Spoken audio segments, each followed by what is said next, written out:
Yes, reka anongere mbasuhuze kandi mbahe ikaze shiti bakunzi bacu mudukurikira ku Ibendera TV. Ni kuwa gatandatu tariki ya mbere Gashyantare muri uyu mwaka w'2025 saa 6:34. Twinjiye muri studio rero mu makuru atandukanye tugomba kubagezaho hano ku Ibendera TV, ariko turaza kwitsa hariya mu burasirazuba bwa Repubulika Iharanira Demokarasi ya Kongo. Kugeza ubu ngubu rwose, kugeza ubu umutwe wa M23 uri mu bikorwa na kwita ko ari byo kugenda bakora umukwabo. Hanyuma rero mu mukwabo baraye bakoze, hakaba hari ibikoresho bikomeye byamaze kugenda abifatwa n'uyu mutwe wa M23. Hanyuma kandi turaza kugaruka kubirebana nuko ubutegetsi bwa Tshisekedi bukomeje kugenda bugana habi, ndetse bukaba burimo bugenda burindimuka bugana ku musozo. Hanyuma Minisitiri w'Ububanyi n'Amahanga w'Ubufaransa i Kigali byagenze gute? Dore ko ejo twe twabwiye ko ari mu ruzinduko yoherejwemo na Perezida Macron, agomba kuganira n'abaperezida aba Repubulika Iharanira Demokarasi ya Kongo ndetse n'u Rwanda. Hanyuma ku bibazo by'u Rwanda na Repubulika Iharanira Demokarasi ya Kongo, Perezida Donald Trump wa Leta Zunze Ubumwe za Amerika yitwaye gute cyangwa se yasubije iki? Turabirebera hamwe. Hanyuma Ubwongereza bwaburiye u Rwanda ruvuga yuko u Rwanda rurimo kwishora mu bibazo byo muri Repubulika Iharanira Demokarasi ya Kongo. Turaza kureba icyo Ubwongereza bivugaho. Hanyuma igihugu cy'Ubugande cyamaze gufata ibyemezo, gifatira ibyemezo igihugu cya Repubulika Iharanira Demokarasi ya Kongo. Nabyo turabirebera hamwe. Nibiza kudukundira turaza kwerekeza muri Ghana, tubabwire ku bijyanye n'imyigaragambyo yahabaye ubwo abadepite bo muri iki gihugu barwaniye mu nteko ishinga amategeko bakangiza ibikorwa cyangwa se ibikoresho bitandukanye. Ngibyo rero ibyo tugiye kugarukaho hano ku Ibendera TV. Nizere ko mwese aho muherereye mumeze neza. Hanyuma turaza kwitsa ku bijyanye n'ubwicanyi buvugwa ko burimo gukorerwa abatuye cyangwa se abaturage bo muri Ituri muri Repubulika Iharanira Demokarasi ya Kongo. Ngibyo ibyo tugiye kugarukaho rero nshuti bakunzi bacu mudukurikira umunsi ku munsi ku Ibendera TV. Ndabaha ikaze mbashimira mwe mubana natwe. Hanyuma kandi mbibutsa gukora subscribe ku Ibendera TV, birumvikana ubwo ni kuri wowe utarayikora. Hanyuma kandi nawe winjiye ku Ibendera TV ari ubwa mbere, turakwibutsa cyangwa se turagusaba gukora subscribe. Hanyuma kandi tubibutsa no gukora like. Hanyuma ubundi amakuru tukayabagezaho ku bwinshi, tugenda tuyabasangiza. Hanyuma rero muduhe ibitekerezo byanyu, tubyakirane yombi. Muduhe ibitekerezo byanyu, hanyuma tugende tubigarukaho tubisangira. Nitwana Kreti, aha ni ku Ibendera TV. Imbahaye ikaze rero.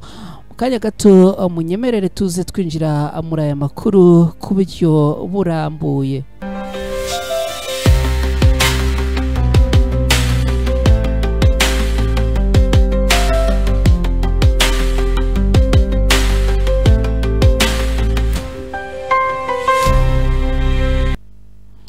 Yes, mbahaye ikaze rero amwe mudukurikiye ku Ibendera TV. Makuru twihuse tuyahere muri M23 hariya mu burasirazuba bwa Repubulika Iharanira Demokarasi ya Kongo, nyuma yuko umutwe wa M23 umaze gufata uyu mujyi. Kugeza ubu ngubu byifashe gute? Kugeza ubu amakuru ahari nuko M23 ikomeje kugenda irwana icyo nakwita ko ari intambara za bucece, cyangwa se igenda ikora operations zikomeye.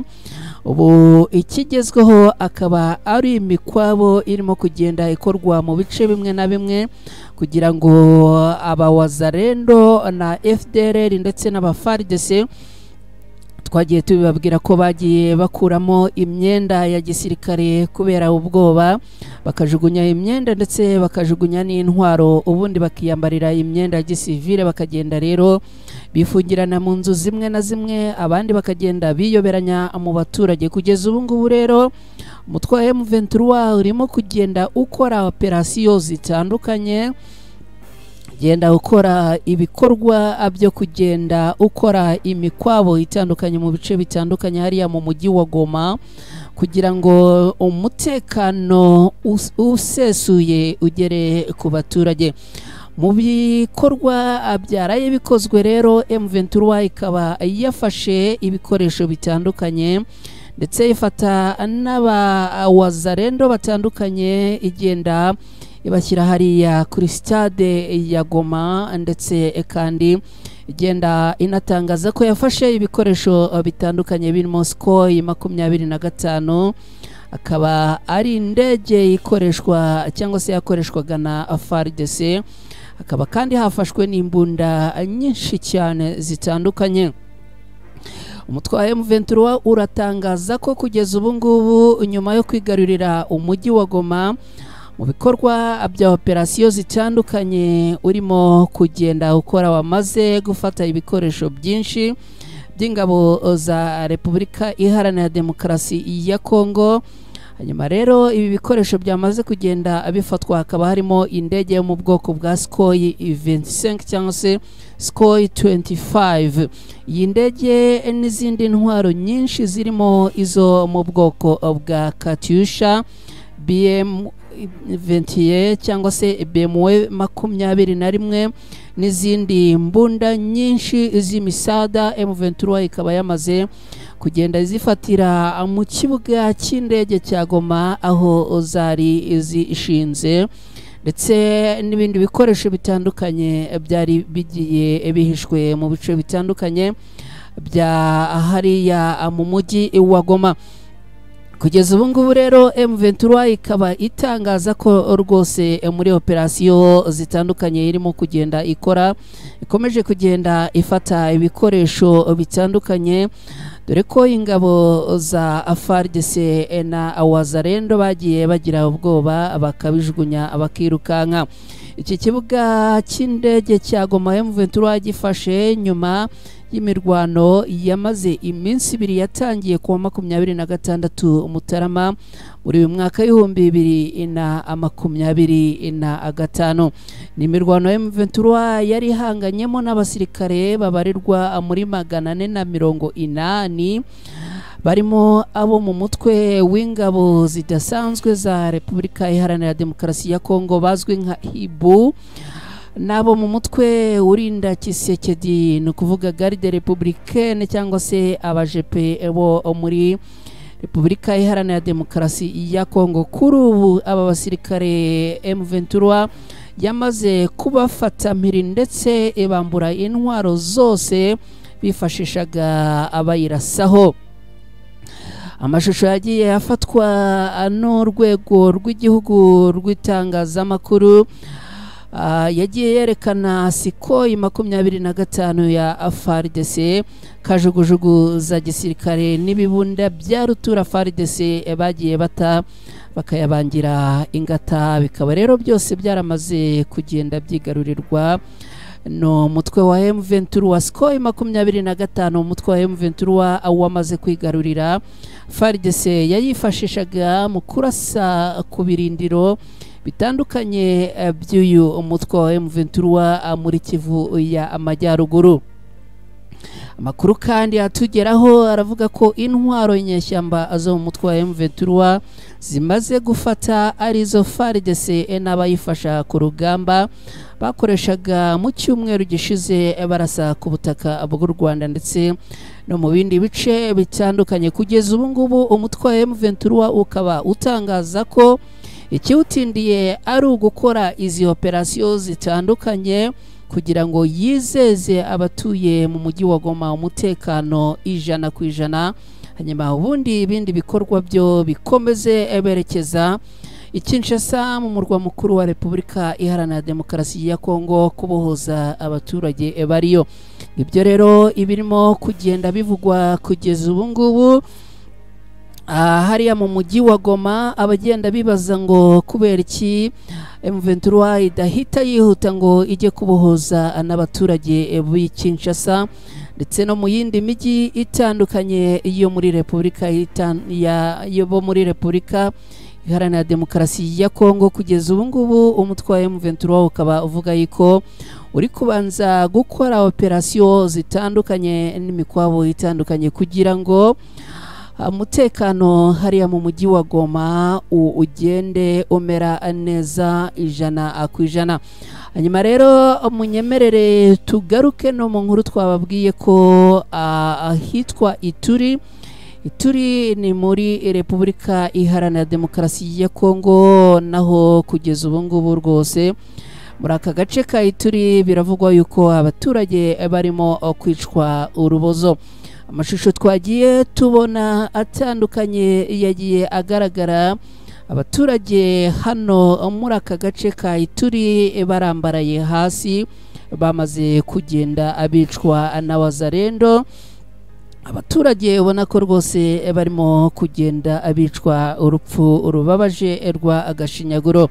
Ni amashusho twagiye tubona atandukanye agenda atambuka ku mbuga nkoranyambaga zitandukanye, ubona ko ari ibintu bibabaje kugeza ubu ngubu. Ubundi agace ka Ituri cyangwa se ahangaha habereye ibintu bitari byiza. Amakuru yamaze kugenda amenyekana mu gitondo cyo kuri uyu wa mbere Gashyantare, ni ukuvuga mu gitondo cyo kuri uyu wa gatandatu, aho imirambo itandukanye kandi itari mike yagiye igaragara iri hasi mu bice bimwe na bimwe byo muri province ya Ituri iherereye mu majyaruguru y'uburasirazuba bwa Repubulika Iharanira Demokarasi ya Kongo. Aka gace ka Ituri gahana imbibi n'intara eshatu za Repubulika Iharanira Demokarasi ya Kongo, no kuvuga Kivu y'amajyaruguru, Chopo naho Iyele, ndetse n'uturere tubiri tw'igihugu cya Uganda hamwe n'intara imwe y'igihugu cya Sudani ya Amajyepfo. Ngira ngo abadukurikiye mugiye murebera kuri iyi karita, ngira ngo muragenda mubibona, ngira ngo murabibona aho aka gace turimo kubabwira ka Ituri kugeza ubu ngubu gaherereye.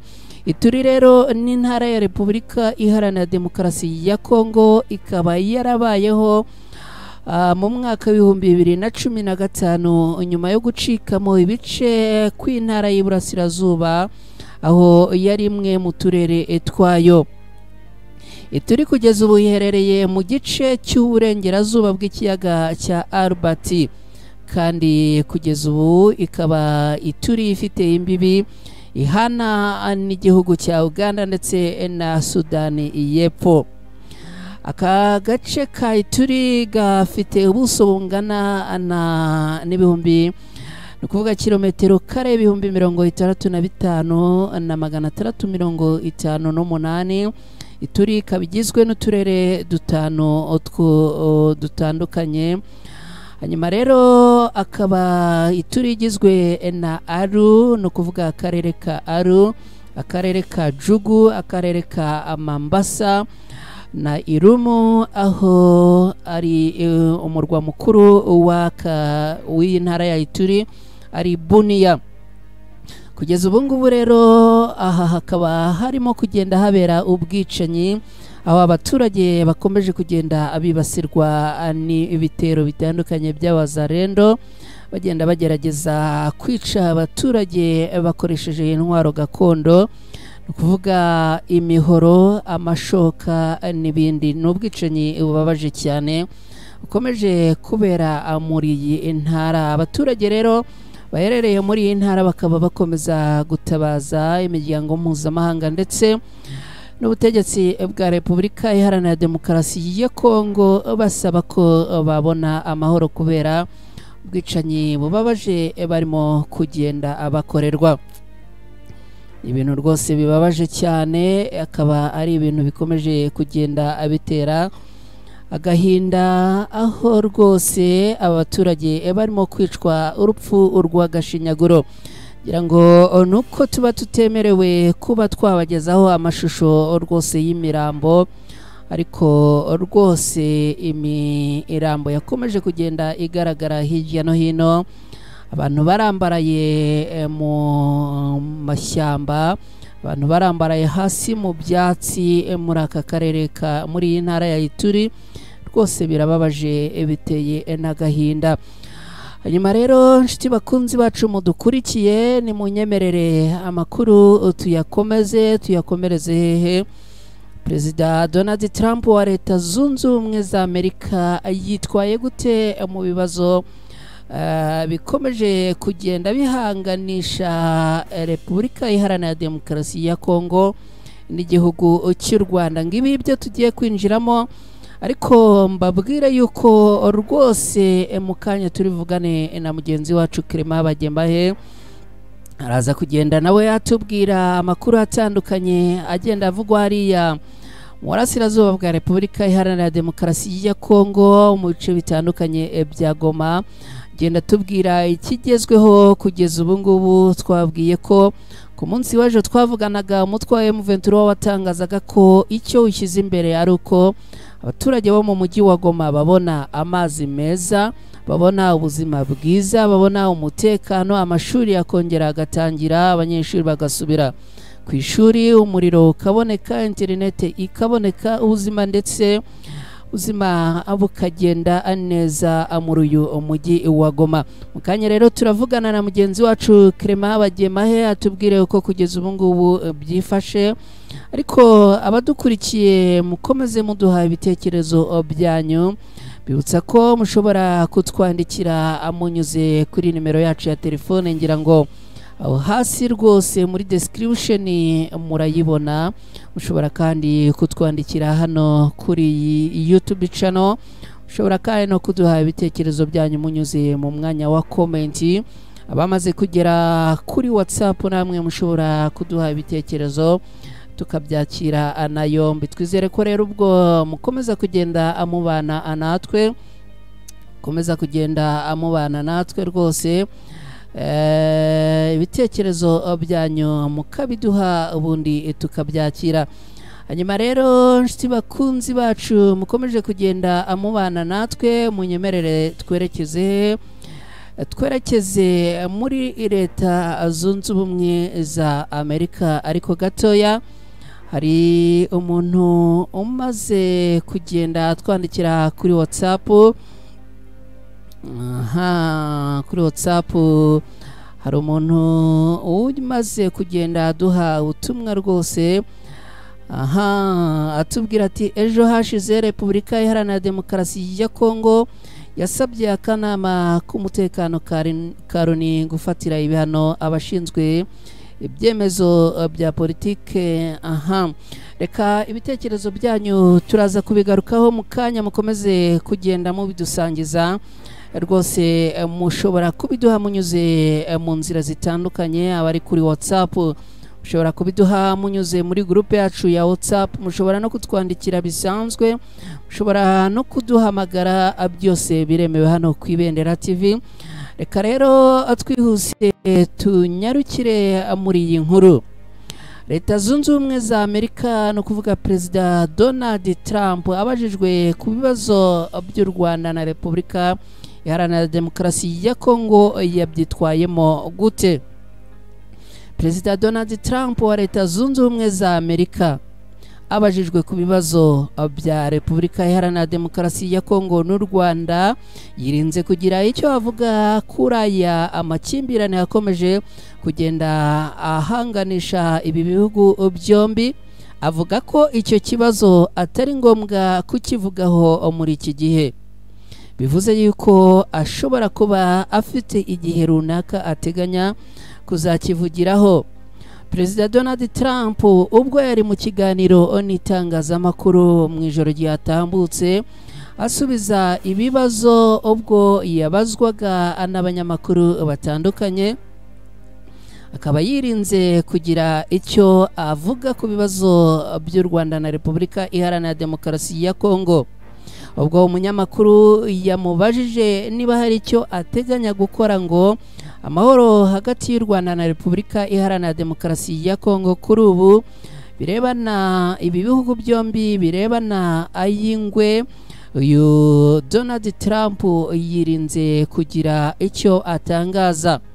Akaba yasubije umunyamakuru agira ati uri kumbaza ibijyanye n'u Rwanda kandi ndabyemera ko ari ikibazo gikomeye cyane, gusa sintekereza ko ari ngombwa kubivugaho ubu ngubu. Perezida Donald Trump yirinze kuvuga ku Rwanda mu gihe ibihugu bitandukanye byo hirya no hino ku isi bikomeje kurwotsa igitutu. Twarabibabwiye mu minsi yashize Afurika y'Epfo yotsa igitutu ku Rwanda, twagiye kandi tubibabwira mu bihugu bitandukanye byagiye bikomeza kugenda byotsa igitutu u Rwanda. Ni nyuma y'iminsi mike inyeshyamba zo mu mutwe wa M23 zigaruriye umujyi wa Goma wo mu ntara ya Kivu y'Amajyaruguru. U Rwanda kandi rukomeje gusabwa guhagarika ubufasha kuri uyu mutwe ndetse rukavana muri Repubulika Iharanira Demokarasi ya Kongo, nyamara ariko rwo rukaba rukomeje kuvuga yuko ibingibi ari ibinyoma, ko rwose nta ngabo z'u Rwanda ziherereye muri Repubulika Iharanira Demokarasi ya Kongo. Umutwe wa M23 mu kiganiro herutse gutangaza wagiye wiyama ndetse ukihaniza bakomeje kugenda bavuga yuko umunsinzi M23 irimo kugenda igeraho yaba ibifashwamo n'u Rwanda.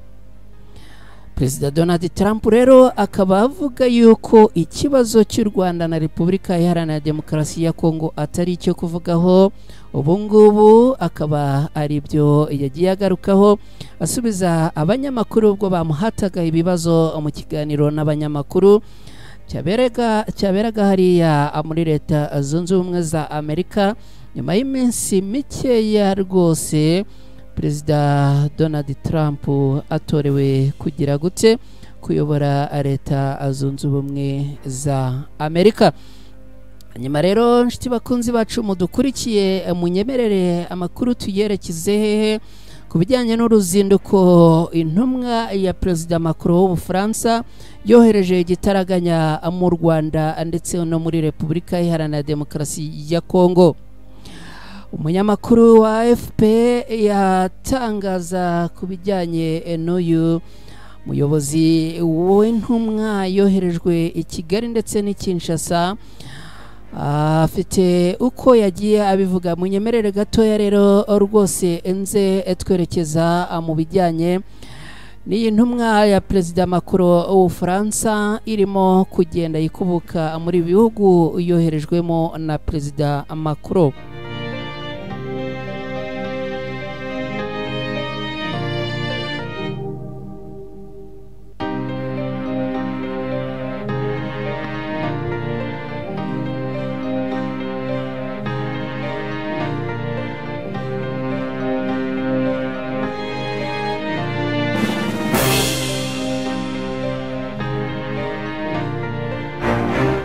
Yes, nkomeza kugenda mashimira kandi mwe muri kutwereka ko muri kumwe natwe mu bitekerezo byanyu murimo kugenda amuduha binyuze mu bugiye butandukanye, aba bari kutwandikira kuri nimero ya telefone, yaba barimo kutwandikira kuri WhatsApp, yaba barimo kunyuza ubutumwa bwabo mu nzira zitandukanye. Tubizeze ko mwese tubashimira kandi ubutumwa bwanyu turimo kugenda atububona. Hanyuma rero abadukurikiye live ku Ibendera TV, Minisitiri w'Ububanyi n'Amahanga w'Ubufaransa niwe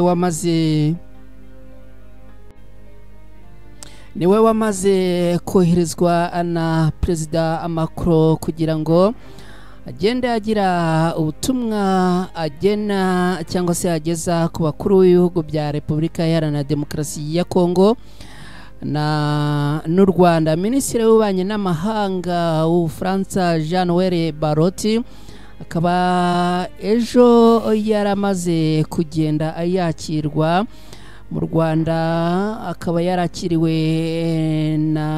n'umunyamabanga uhoraho muri Minisiteri y'Ububanyi n'Amahanga w'u Rwanda ni Clementine Mukeka, ndetse ambasaderi, ndetse anakirwa na ambasaderi w'Ubufaransa i Kigali ariwe Antoine Anfray. Nkuko perezida w'Ubufaransa Emmanuel Macron yabitangaje cyangwa se yabigenje kuri telefone ubwo yaganiraga na mugenzi we w'u Rwanda mu minsi yashize, Minisitiri w'Ububanyi n'Amahanga w'Ubufaransa nawe ngo yitezweho gusaba kuvana ingabo z'u Rwanda mu burasirazuba bwa Repubulika Iharanira Demokarasi ya Kongo, aho Kinshasa na Loni byakunze kushinja u Rwanda gufasha M23 nkuko serivisi za Bwana Baroti ibitangaza. Kugeza ubu ngubu rero uyu muyobozi cyangwa se uyu muminisitiri akaba ari i Kigali mu Rwanda. Mu gihe ari mu Rwanda bikaba biteganyijwe ko uyu muminisitiri agomba gusura urwibutso rwa Jenoside yakorewe Abatutsi ruri Kigali ku Gisozi, rwubatswe mu rwego rwo kwibuka abazize Jenoside yahitanye Abatutsi basaga miliyoni muri Mata na Nyakanga mu mwaka w'1994. Nyuma rero yo gusura uru rwibutso bikaba biteganyijwe ko uyu minisitiri agomba kugirana ibiganiro n'abayobozi batandukanye b'u Rwanda. Tubibutsa kandi ko kuwa kabiri ko yageze i Kinshasa muri Repubulika Iharanira Demokarasi ya Kongo agirana ibiganiro na Perezida Tshisekedi wa Repubulika Iharanira Demokarasi ya Kongo. Ngibyo rero ibitandukanye kugeza ubu ngubu bikaba byitezwe yuko uyu minisitiri agomba kuza kugirana ibiganiro n'abayobozi b'u Rwanda. Hanyuma rero twihuse tubabwire ko Ubwongereza bwamaze kugenda butanga imburira cyangwa se imbuzi, ni ukuvuga kuburira. Ubwongereza rero bukaba bwamaze ngo kugenda buburira u Rwanda. Iyi nkuru nayo ndaje tuyinjiremo, ariko nkomeze kugenda mbibutsa gukora subscribe ku Ibendera TV, nanabibutsa kandi kugenda mukora like kuri iyi video. Ubwo birumvikana ni ku badukurikiye bwa mbere, nimwe mba ngenda nibutsa kugenda mukora subscribe ku Ibendera TV. Hanyuma rero abadukurikiye mwese mukomeze kugenda mudusangiza ibitekerezo byanyu, ubundi dukomeze kugenda tubyakira kandi tugenda tubisangiza abadukurikiye hirya no hino. Mwese rero abadukurikiye dukomeze kugenda tubashimira rwose mu bice muherereyemo. Hanyuma rero kugeza ubu ngubu Ubwongereza bukaba buvuga ko bwaburiye u Rwanda. Ubwongereza bwaburiye u Rwanda buvuga ko uruhare rwarwo rubushinja kugira uruhare rwarwo mu ntambara ikomeje kubera muri Repubulika Iharanira Demokarasi ya Kongo. Kuwa mbere inyeshyamba za M23 zavuze ko zidashyigikiwe n'u Rwanda zirabinyomoza, aho mu kiganiro n'abanyamakuru zagiye zibinyomoza. Nkuko inkuru dukesha Reuters ivuga, kuwa kabiri Minisitiri w'Ububanyi n'Amahanga w'Ubwongereza David Lammy yatangarije inteko ishinga amategeko ko u Rwanda ruhabwa inkunga y'amahanga isaga miliyari imwe y'amadolari ya Leta Zunze Ubumwe za Amerika buri mwaka. Atangaza ko harimo hafi miliyoni 32 z'amapaundi, no kuvuga miliyoni 39.80 z'amadolari ya Amerika y'inkunga y'Ubwongereza, ariko ibyo byose bikaba bigeramiwe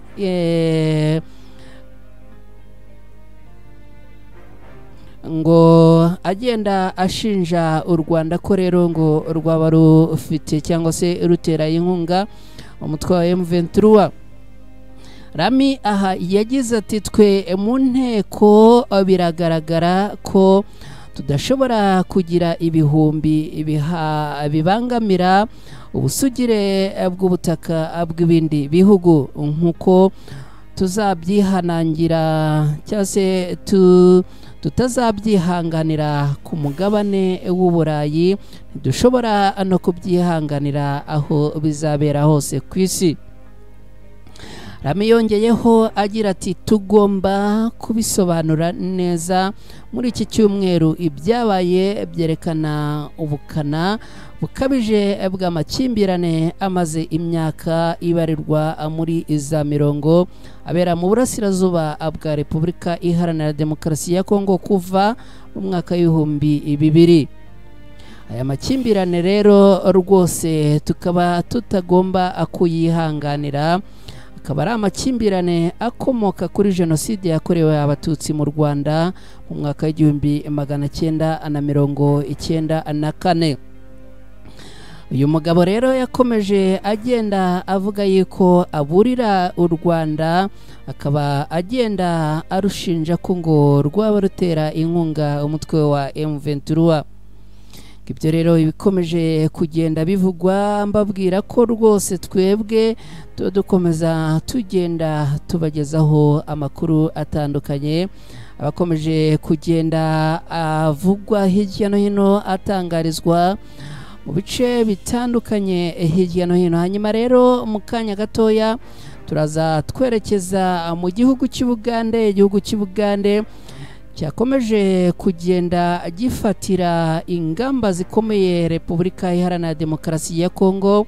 Mu kanya ndaza kugenda mbabwira ibijyanye n'uko kugeza ubu ngubu ubutegetsi cyangwa se ubuyobozi bwa Tshisekedi muri Repubulika Iharanira Demokarasi ya Kongo kugeza ubu ngubu buri mu mazi abira, bukomeje kugenda rwose buhura n'ingorane.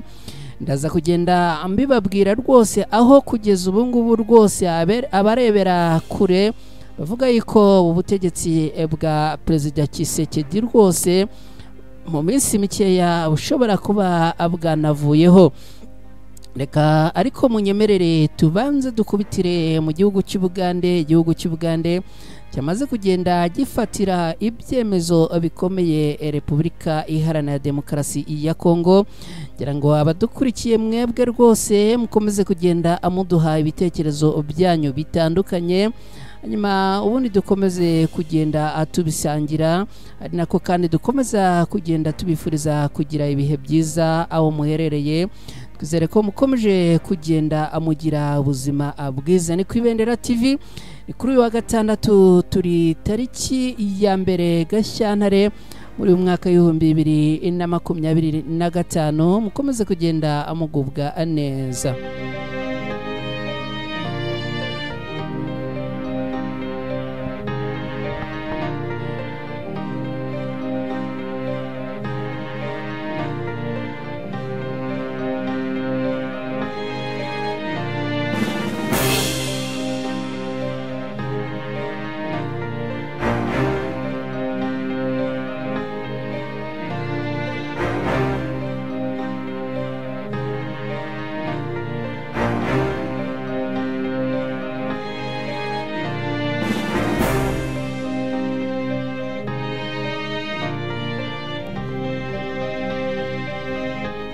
Yes, abadukurikiye ku Ibendera TV, dukomeze kugenda atubifuriza kugubwa neza.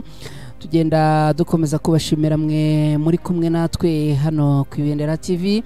Makuru atandukanye turimo kugenda atubagezaho. Hanyuma rero igihugu cy'Ubugande cyamaze kugenda gifata ibyemezo by'ubwirinzi ku mupaka uhuza Ubugande na Repubulika Iharanira Demokarasi ya Kongo.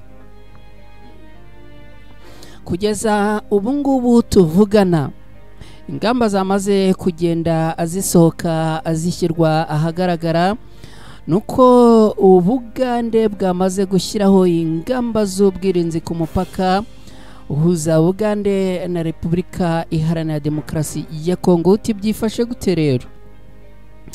umuvugizi w'igisirikare cya Uganda ni Major General Felix Kurayigwe, ngira ngo murimo kugenda mumureba abadukurikiye, yatangaje ko igisirikare cya Uganda cyashyizeho ingamba z'ubwirinzi ku mupaka uhuza Ubugande na Repubulika Iharanira Demokarasi ya Kongo, nyuma y'aho mu burasirazuba bwa Repubulika Iharanira Demokarasi ya Kongo mu ntara ya Kivu y'Amajyaruguru umutwe wa M23 wawufashe ibice bitandukanye birimo n'umujyi wa Goma.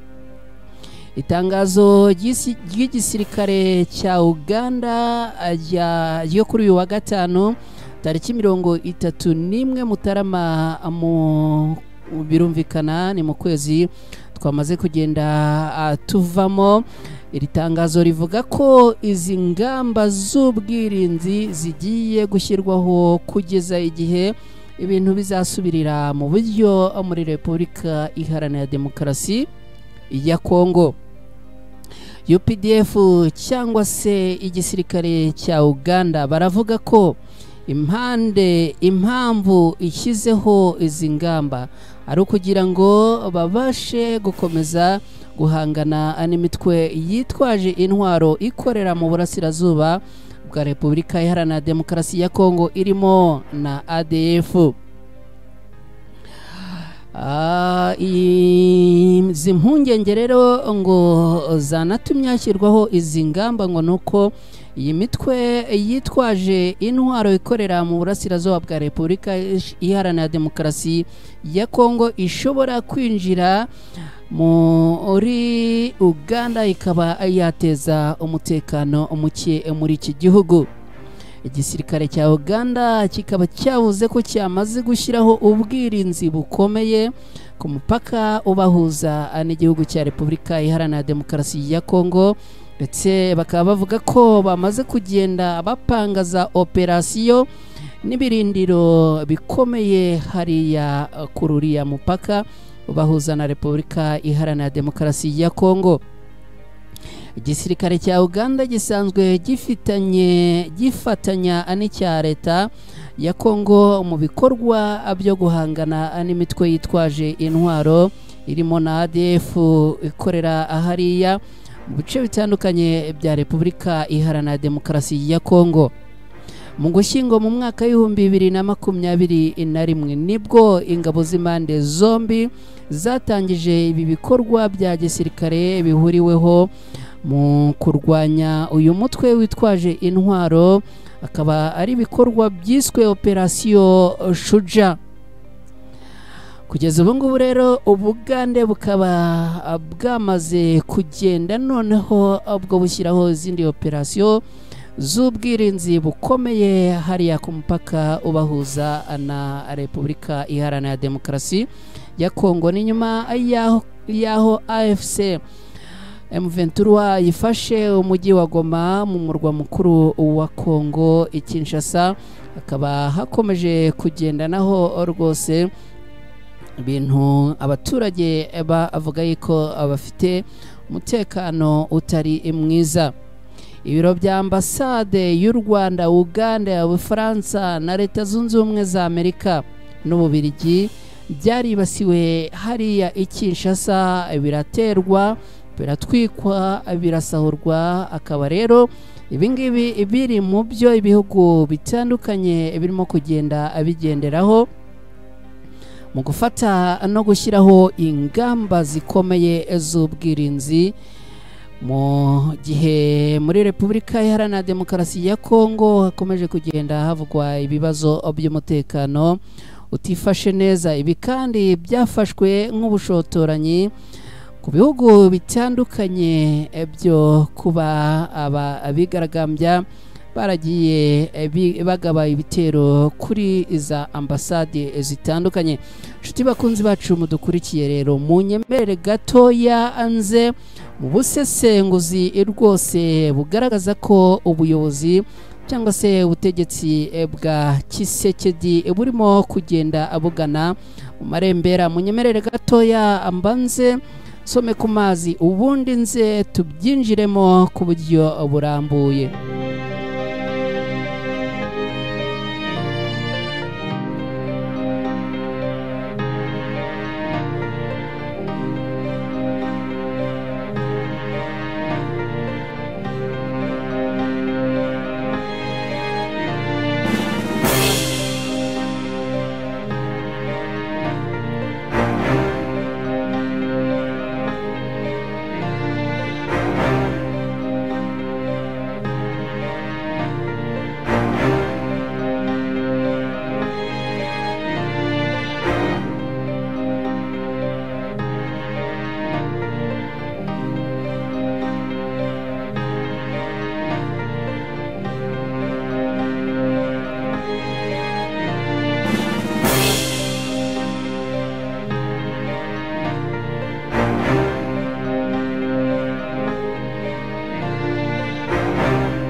abadukurikiye ku Ibendera TV rwose tugende tubabwira ko kugeza ubu ngubu niba hari umuntu utorohewe, niba hari umuntu ukomeje kugenda ahura n'ibibazo, niba hari umuntu umutima we udatuje, niba hari umuntu umutima we udatekanye, uyu mugabo mureba arayivu ku Ibendera TV yitwa Felix Tshisekedi Chilombo, akaba ari perezida wa Repubulika Iharanira Demokarasi ya Kongo.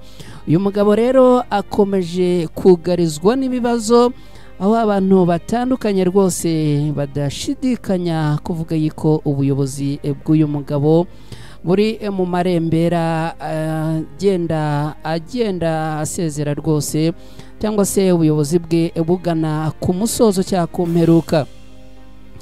Dore impamvu abantu batandukanye bavuga ko ubuyobozi cyangwa se ubutegetsi bwa Tshisekedi buri mu marembera. Perezida Tshisekedi akomeje kugenda yotswa igitutu n'umutwe wa M23. Ibi ngibi ntago bishidikanywaho, ngira ngo abadukurikira murabizi ko rwose umutwe wa M23 ukomeje kugenda umwotsa igitutu nyuma yuko bafashe umujyi wa Goma, ndetse bakaba baramaze kumuteguza cyangwa se kumusezeranya ko gahunda ari ugukomeza bakagera i Kinshasa mu murwa mukuru wa Repubulika Iharanira Demokarasi ya Kongo, ndetse ubutegetsi bw'uyu mugabo bugakurwaho. Ibyo ni bimwe mu byo ushobora kugenderaho uvuga yuko ubuyobozi bwa Tshisekedi buri mu marembera. Ikindi, ubutegetsi bwa Tshisekedi buri mu marembera nyuma yuko indi mitwe yitwaje intwaro ikorera hariya muri Repubulika Iharanira Demokarasi ya Kongo nabo batamworoheye nyuma y'ibitero bakomeza kugenda abagaba. Karundura cyangwa se ikindi noneho gikomeye kurusha ibindi byose nuko uyu mugabo ubutegetsi bwe rwose abaturage bagaragaza ko bamaze kugenda baburambirwa. Uti rero abaturage bagaragariza uyu mugabo ko ubuyobozi cyangwa se ubutegetsi bwe baburambiwe gute? Ejo bundi ahangaha tuvugana ubwo umutwe wa M23 wamaraga gufata umujyi wa Goma, abaturage bo muri Repubulika Iharanira Demokarasi ya Kongo buriya ntago bajya bakunda akwihishira cyangwa se kugaragaza amarangamutima yabo. Iyo bishimye barabigaragaza, n'iyo bababaye barabikugaragariza. Uti rero byagenze gute inyuma y'uko M23 yo ikomeje kugenda rwose igaragaza imbaraga zikomeye yafataga umujyi wa Goma? Abaturage biraye mu bice bitandukanye bya Kinshasa barigaragambya, barasahura, baratwika, bagenda berekeza no kuri za ambasade zitandukanye barazitwika, izindi barazisahura, bagenda bakora ibikorwa rwose byereka Tshisekedi ko bamaze kumurambirwa. Ubundi buriya mu bijyanye na diplomasi cyangwa se mu bijyanye n'ubuyobozi impuzamahanga, kuba ambasade ikorera mu gihugu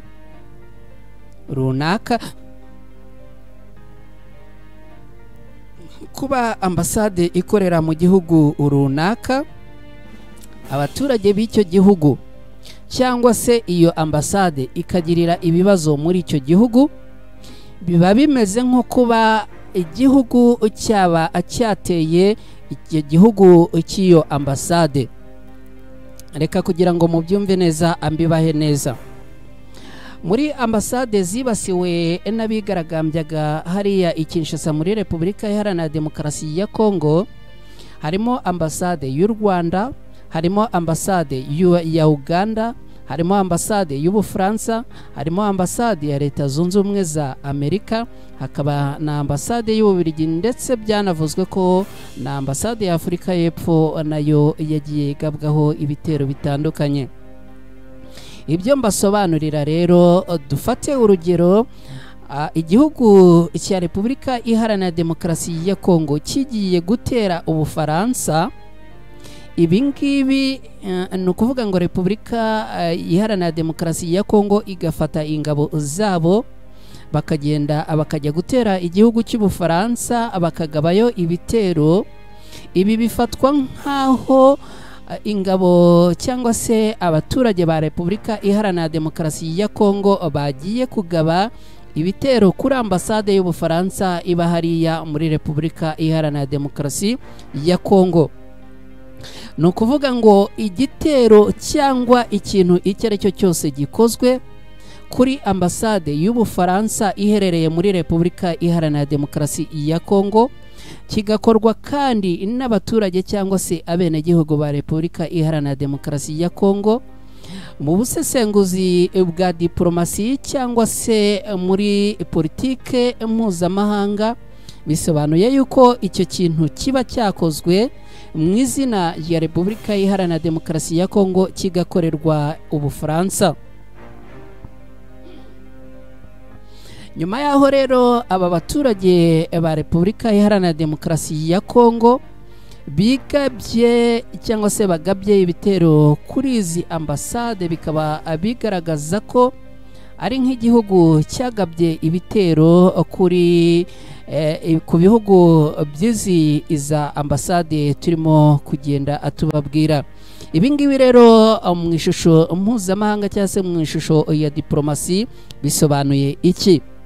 Bisobanuye yuko mu butegetsi cyangwa se mu buyobozi mpuzamahanga ibintu rwose bitagiye bigaragara neza kuba abaturage b'iki gihugu cya Repubulika Iharanira Demokarasi ya Kongo bagaragaje uburakari bwabo kuri izi ambasade. Ku rundi ruhande kandi ibi bisobanuye iki? Mu magambo yeruye, mu mboni zeruye, ibi bigaragaza ko abaturage ba Repubulika Iharanira Demokarasi ya Kongo batishimiye ubuyobozi bwa Tshisekedi. Ibi bikaba bisobanuye iki? Bikaba bisobanuye ko bashobora kuba bamaze kumurambirwa. Bishobora kuba bisobanuye kandi ko bamaze kurambirwa imiyoborere ye. Ibi bikaba kandi bisobanuye ko bashobora kuba kugeza ubu ngubu atakimushaka ku buyobozi bw'iki gihugu. Kwigaragambya, bakagenda batwika, bakagenda basahura. Ibi mu rundi ruhande ni nko kugaragariza Tshisekedi ko rwose akwiriye kuba abona ibyo abaturage ba Repubulika Iharanira Demokarasi ya Kongo barimo kumugaragariza. Bisobanuye ko rwose bagenda bamwereka ko batamwishimiye, ko atakimushaka ku buyobozi bw'iki gihugu. Ababibonera ku ruhande rero n'abakomeza kugenda basobanura cyangwa se basesengura iby'ubuyobozi mpuzamahanga, bakaba bakomeje kugenda bavuga ko ubuyobozi bw'uyu mugabo Tshisekedi burimo kugenda bugera ku marembera. Ibi bihugu byamaze kugenda bigabwaho ibitero na za ambasade zabyo, ntago byari byagaragaza icyo bitekereza n'icyo bivuga kuri iyi imyigaragambyo no kuri ibi bikorwa. Gusa bimwe muri ibi bihugu byamaze kugenda bifata ibyemezo byo kwirinda, harimo nka Leta Zunze Ubumwe za Amerika zamaze kugenda zihamagarira abaturage babyo kuba bagenda bataha, bagenda bahamagarira abaturage babo kugenda bagira amakenga ku bijyanye n'umutekano muke ukomeje kugenda ugaragara hariya muri Repubulika Iharanira Demokarasi ya Kongo. Hari ibihugu byamaze kugenda bifunga za ambasade zabyo muri iki gihugu. Hari ibihugu kandi byakomeje kugenda bihamagarira Tshisekedi kuba yagirana ibiganiro n'abakomeje kugenda bamurwanya. Hari ibihugu nk'Ubugande tumaze kubabwira mu kanya, bakaba baramaze kugenda bafata ibyemezo bikomeye birimo n'ubwirinzi bukomeye ku mupaka wahuza na Repubulika Iharanira Demokarasi ya Kongo.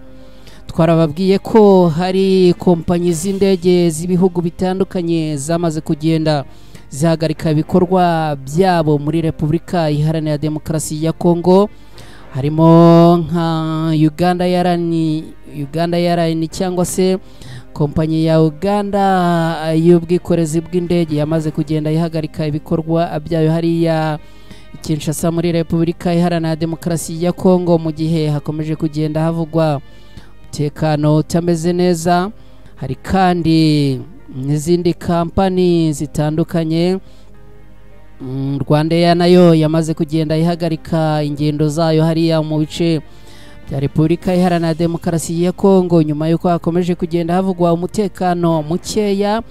Hari n'izindi kampani zitandukanye zagiye zigaragaza ibyemezo byihutirwa kuri Repubulika Iharanira Demokarasi ya Kongo nyuma y'uko ikomeje kugenda igaragaza ibibazo by'umutekano mukeya mu bice bitandukanye by'iki gihugu. Hanyuma rero ibi ngibi byose bikaba ari ibihurizwa hamwe bikagaragaza ko uyu mugabo rwose Tshisekedi Chilombo Felix uyobora Repubulika Iharanira Demokarasi ya Kongo kugeza ubu ngubu rwose bakurikiranira hafi iby'ubuyobozi bwe, bavuga ko rwose ubuyobozi bwe bwaba buri mu marembera kugeza ubu ngubu. Ikindi kintu abantu bagenderaho bavuga yuko ubuyobozi bw'uyu mugabo buri mu marembera kandi butorohewe ni umubare w'ingabo yamaze kugenda atakaza izindi zikamanika amaboko. Murabyibuka mu nkuru zitandukanye twagiye tubabwira abagiye bamanika amaboko bagatabwa muri yombi n'umutwe wa M23.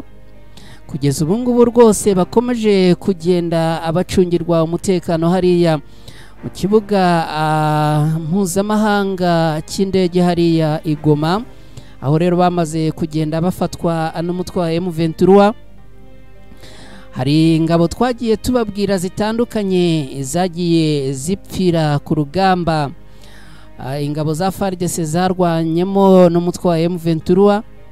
Twagiye tubabwira kandi ingabo zari mu butumwa mpuzamahanga zagiye zigenda zitaba Imana mu mirwano itandukanye. FARDC nabo bafatanyiriza hamwe kurwanya umutwe wa M23 bagiye bitaba Imana. Murabyibuka twababwiye ingabo zirenga 200 z'u Burundi zagiye zigwa mu mirwano ikomeye yaberaga hariya mu bice bitandukanye bya Repubulika Iharanira Demokarasi ya Kongo. Murabyibuka muri za Rucuru, murabyibuka muri za Kanyabayonga, murabyibuka mu bice bitandukanye rwose twagiye tubagezaho amakuru umunsi ku munsi ingabo zagiye zitaba Imana. Murabyibuka ingabo zituruka muri Tanzania twabwiye zagiye zitaba Imana. Murabyibuka rwose ingabo zo muri Afurika y'Epfo zitabye Imana ziguye muri iyi mirwano. Ibi ngibi rero bikaba bikomeza kugenda bishyira igitutu kuri uyu mugabo, aho rwose abarebera ku ruhande diplomasi na politike ya Tshisekedi bakomeza bagenda bavuga yuko rwose iri mu kaga nyuma yuko n'abagerageje kugenda abamutera inkunga bashaka kumufasha mu kurwana rwose bitagenda abimuhira. Ikindi kandi twanagarukaho ni bijyanye n'abacanshuro yari yariyambaje kugira ngo bamufashe kurwanya M23. Mwaragiye mubibona abadukurikira ku Ibendera TV uburyo bambutse mu Rwanda bamanitse amaboko bagenda rwose bayabangira ingata bava muri Repubulika Iharanira Demokarasi ya Kongo nyuma yo gufatwa n'umutwe wa M23. Rwose bagenda abatabwa muri yombi umutwe wa M23 ukababwira uti rwose mwebwe mwaje mu bikorwa bitari byo, muraza kurwanya abenegihugu kandi twebwe dufite uburenganzira bwacu ku gihugu cyacu. M23 igenda ibabwira iti rwose mugende muve ku butaka bwacu bwa Repubulika Iharanira Demokarasi ya Kongo. Mwarababonye rero bamanitse amaboko bagenda abambuka rwose bigaragara ko bari bafite niba navuga isoni cyangwa se ikimwaro. Barambutse rero abaturuka muri Romania mwarababonye bagenda bambuka hariya i Rubavu, ndetse banafashwa gusubira iwabo aho bagiye burira indege ku kibuga cy'indege cya Kigali Kanombe basubizwa iwabo muri Romania.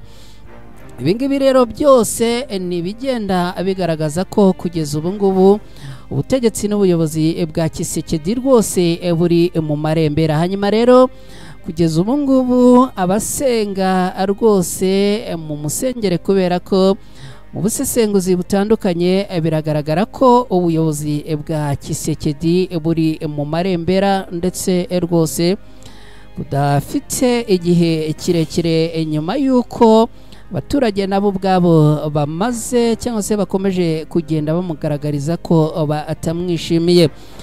Hanyuma abadukurikiye ku Ibendera TV rero munyemerere tugenda tugana no ku musozo, ariko birumvikana dufite mugenzi wacu Clement Bagemahe. Nibidukundira turaza kumwakira tubwire ibijyanye n'amakuru agezweho, dore ko we yatubereye kuri tere by'umwihariko hariya mu burasirazuba bwa Repubulika Iharanira Demokarasi ya Kongo, aho agenda dukurikiranira amakuru umunsi ku munsi, umunota ku munota, isaha n'isaha. Nitumubona rero turaza kumuvugisha hanyuma tubwire uko bimeze, ariko nitutanamubona rwose amakuru yo ku Ibendera TV tugomba kugenda tuyabagezaho mu nzira imwe cyangwa iyindi. Hanyuma abadukurikiye rero mwabibonye ko twamaze kugera mu yindi nkuru. Hanyuma rero abadepite bo muri Ghana abo rwose bamaze kugaragaza uburakari bukomeye, barwanira mu nteko ishinga amategeko hano hariya muri Ghana, basenya ibikorwa bitandukanye. Nakavuyo kavutse mu nteko ishinga amategeko ya Ghana ni ku mugoroba w'ejo hashize, aho abadepite basunitse bagenzi babo bagasenya intebe n'ameza, ndetse barangiza ibikoresho bitandukanye, ibintu byaje gutuma rwose binjira mu mirwano ikomeye. Muri iki gihugu cya Ghana ubundi ibijyanye n'urugomo nkuru ntago byari bihasanzwe, gusa bivugwa ko ari akaduruvayo kavutse mu nteko ishinga amategeko, hanyuma rero bikazamura umwuka mubi. Birumvikana mu nteko ishinga amategeko abadepite rero abahita abatana mu mitwe. Ibi rero ngo byaje kuba ngombwa ko polisi ihamagarwa muri iyo nama. Inama yari igamije kwemeza amazina y'abashaka kugirwa ba minisitiri na perezida.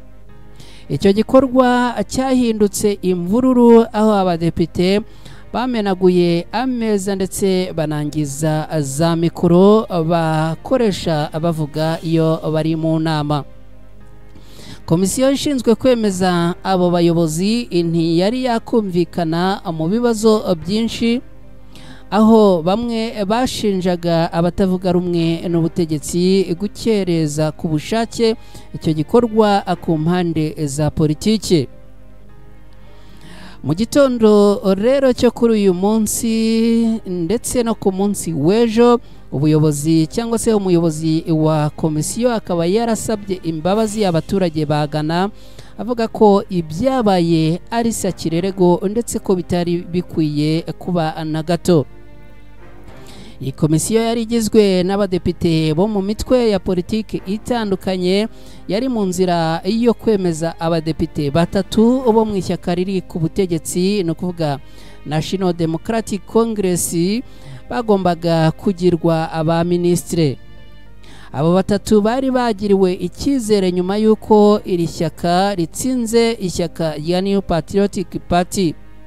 Ni mu matora yabaye mu Kuboza mu mwaka ushize, gusa abadepite b'iri shyaka no kuvuga National Democratic Congress bashinje Alexander Afengo Makini, umuyobozi w'abadepite, aba New Patriotic Party gukerereza ubushake babaza ibibazo by'igihe kirekire kandi bitari ngombwa. Samuel Natey George wagombaga kuba minisitiri w'itumanaho yabajijwe wenyine amasaha 5. Ibi rero bakabifata ngo ko hari ibintu byo gutinza igihe gusa. Bamwe mu badepite kandi babonye ko ibyo ngo ari uburyo bwo kwihorera, bashaka ko George asobanura amagambo atari meza yari yaravuze ku wahoze ari perezida Nana Akufo-Addo na vice perezida Awe Mahamadou Bawumia. Amaherezo rero inama byaje kurangira ihagaze, bamwe batangira gusakuza, gusunikana no guterana amagambo, ndetse ngo byanyujijemo n'ikofe barariterana, biza no kugera aho basenya ibikorwa remezo byo muri iyi nteko ishinga amategeko ya Ghana. Kaba rero ari ibintu rwose nabyo bitoroshye, kandi abantu batandukanye bakaba bakomeje kugenda bavuga ko ibyabaye bitari bikwiriye, ndetse ku rundi ruhande bikaba bigaragara nkaho ari Sakirirego yagaragaye mu nteko ishinga amategeko ya Ghana. Hanyuma rero nshuti bakunzi bacu mudukurikiye, twizere ko mukomeje kugenda amumererwa neza aho muherereye hose.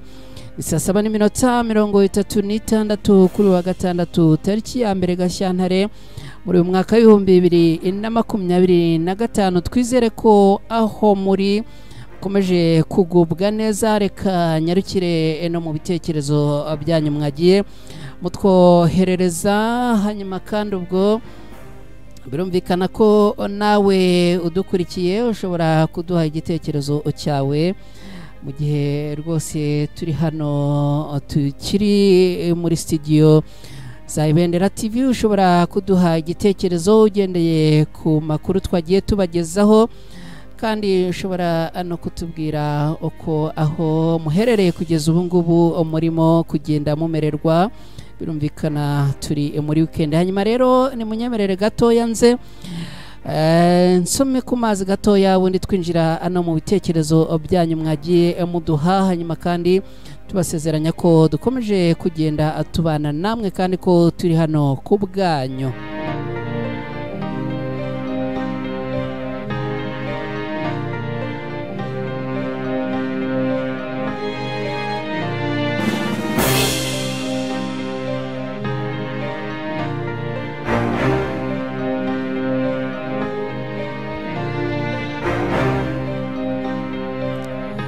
Yes, hari abantu rero mwakomeje kugenda muduha ibitekerezo munyuze muri platform zitandukanye za hano ku Ibendera TV. Hari abagiye baduha ibitekerezo banyuze kuri WhatsApp, hari abagiye baduha ibitekerezo munyuze kuri nimero yacu.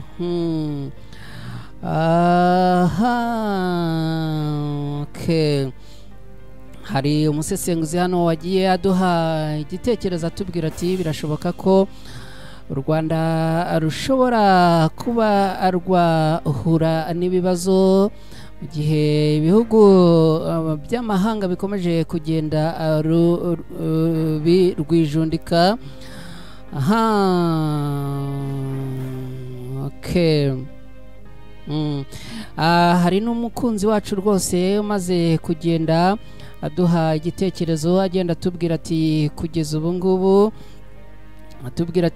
ngubu hari abayobozi batandukanye b'umutwe wa M23 abamaze kugenda imitungo yabo ifatirwa. Ni Koroneye Nanga akaba yaramaze kugenda afatirwa, imitungo ye yamaze kugenda ifatirwa n'ubuyobozi bwa Repubulika Iharanira Demokarasi ya Kongo. Hanyuma rero hari n'umukunzi wacu hano witwa Izabayo Samuel wamaze kugenda atubwira ati turabakurikiye 5 kuri 5, tubashimira cyane. Nabandi bamaze kugenda abatwereka ko mudukurikiye, tubashimire cyane mu bice bitandukanye muherereyemo. hanyuma tubibutsa gukora subscribe ku Ibendera TV, tubibutsa no gukora kuri iyo nzogera.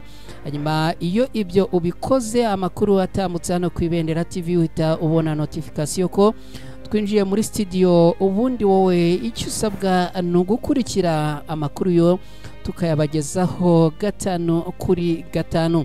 Tubakunzi bacu rero ku isaa 8 zibura iminota 2 hano ku Ibendera TV, tubashimire kandi tubasezereho, tubashimira ko mukomeza kugenda amubana natwe. Inkuru ku Ibendera TV nakagaruka, mwirirweho, mugire amahoro n'amahirwe, Imana ikomeze kugenda ibarinda aho muherereye hose.